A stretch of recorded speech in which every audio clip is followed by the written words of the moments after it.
Football sometimes gives you incredible stories. You see a small team challenging European giants, you witness the impossible becoming reality, and suddenly you find yourself inside a fairy tale. The story Bodo/Glimt have written in Europe in recent years was exactly that. But football also has a darker side. It can completely reverse that same story in a very short time. Bodo/Glimt experienced this in the harshest way across 2 matches against Sporting Lisbon. After winning the first game 3-0 and shocking everyone, perhaps delivering one of the most impressive performances in European football, this team lost 5-0 just days later and said goodbye to the Champions League. This was not just an elimination, it was a very clear example of how fragile a rise can be. It is impossible to understand this collapse without understanding Bodo/Glimt's story, because this team's success was not a coincidence. We are talking about a structure that has remained loyal to the same football philosophy for years, shaping its players accordingly and constantly improving its system. Coming from a league like Norway, which is not at the center of European football, and challenging teams like Roma, sometimes even dominating them, is not easy. Bodo's strength did not come from individual stars, but from collective organization. The players were constantly moving, the ball was never static, and most importantly, the team knew exactly what it was playing. That is what made them dangerous, because big teams often struggle against system-based teams like this. The first match against Sporting Lisbon was one of those nights where this system worked perfectly.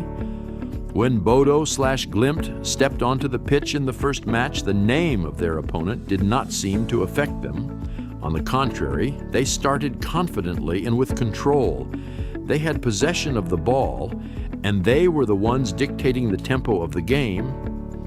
Even when Sporting tried to apply pressure, Bodo managed to break it with passing.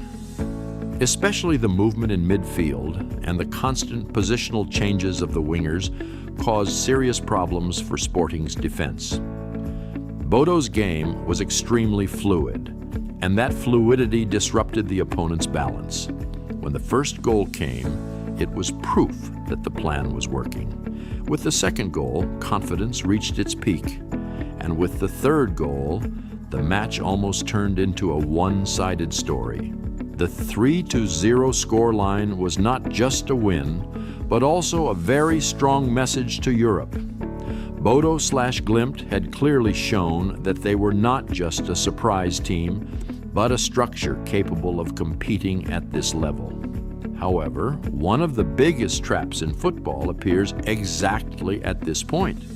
When you gain a big advantage, how you manage it becomes more important than anything else. Because sometimes winning a match is easier than controlling it. The second leg was a real test in that sense. The match in Lisbon started in a completely different atmosphere compared to the first game. Sporting were much more aggressive, pressing higher and trying to keep the game in Bodo's half. With the support of the crowd, the tempo was very high, and this tempo was outside of what Bodo were used to. Glimt struggled to adapt to this pace. The comfortable passing we saw in the first match turned into a more rushed and error-prone style of play. Holding possession in midfield became difficult, and this directly affected the team's overall structure. When Sporting scored the first goal, the psychological balance of the match completely changed. That goal did not just affect the score, but also the direction of the game. The pressure on Bodo players increased, and this directly impacted their decision-making. When the second goal came, not only the score, but also control of the game had fully shifted to Sporting. Bodo players began to avoid taking risks, and this caused them to drift away from their playing identity. Yet what made Bodo strong was exactly their ability to take risks and control the game. From that moment on, the match moved entirely into Sporting's desired scenario. Goals came one after another, and suddenly the 3-0 advantage completely disappeared. But the most striking thing was not just the score. Bodo's presence on the pitch had completely changed. The team was no longer organized. The connection between players had broken down, which led to huge gaps in defense. Sporting exploited these spaces perfectly and pushed the score to 5-0. At this point, it is clear that this was not just a tactical defeat. This was also a mental collapse.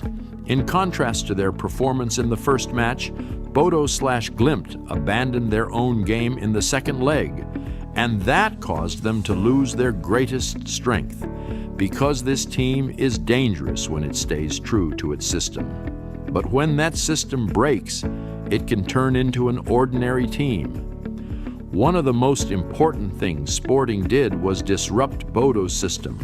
Their pressure in midfield, closing passing lanes, and maintaining a high tempo made it almost impossible for Bodo to build their game. At the same time, the away factor also played a major role in this collapse. In Norway, Bodo were in their comfort zone, but the atmosphere in Lisbon created a level of pressure they were not used to at this stage. In the end, Bodo/Glimt said goodbye to the Champions League. But this story should not be seen as just an elimination, because this team changed many things in European football. They showed what a small club can achieve with the right system. Yes, this tie ended painfully for them, but this does not reduce their value in Europe. On the contrary, this experience could be an important step for their future development. This is where football becomes truly fascinating. The same team can experience both the peak and the collapse within just a few days. And that shows how unpredictable and at the same time how beautiful this game is. Bodo/Glimt may have said goodbye to Europe this season, but the impact they left shows that this story is far from over. Now, only one question remains. Was this just a collapse or the beginning of a greater comeback? Because some stories do not end where they are lost. They begin again from there. Bodo/Glimt's story may have ended for this night, but in reality, nothing is truly over. This team from the cold cities of the north has made its name known on Europe's biggest stages, and now no one can ignore them. A club that was once only known in its domestic league has now become a respected force in Europe. In this journey, their defeats have shaped them just as much as their victories, because in every great story, failures are just as meaningful as success. And maybe this 5-0 defeat is not the end, but just a stop along the way. Because teams like Bodo/Glimt do not disappear, they only come back stronger. They are teams that know how to return and rewrite their story every time. On this channel, we are exactly chasing these kinds of stories to tell what is unseen, to make you feel what is unfelt, and to show that football is more than just a game. And maybe one day, when Bodo/Glimt return to the European stage, we will witness this story continuing from where it left off. Subscribe to Legacy of Eliteserien to explore the most unique stories of Norwegian football and its journey in Europe.